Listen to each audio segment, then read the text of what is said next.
Governor గారితో మొత్తం అబద్ధాలతో నిండినటువంటి ప్రసంగాన్ని ఇవాళ తెలంగాణ ప్రజలకు చెప్పించడం జరిగింది।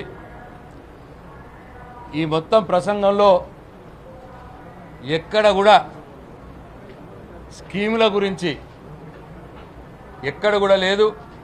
ఈ మొత్తం ప్రసంగం ఇవాళ ఒక చిత్తు కాగితంతో సమానంగా ఉన్నది అని చెప్పి మేము మనవి చేస్తూ ఉన్నాం।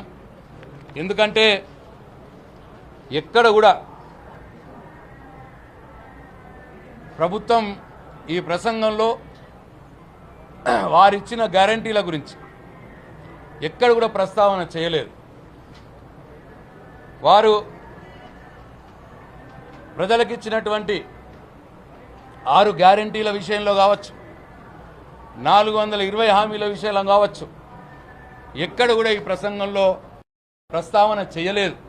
ఈ గవర్నర్ ప్రసంగం పూర్తిగా డొల్లా, ఇది చిత్తు కాగితంతో సమానంగా ఇవాళ తెలంగాణ ప్రజలు భావించాల్సి వస్తున్నది।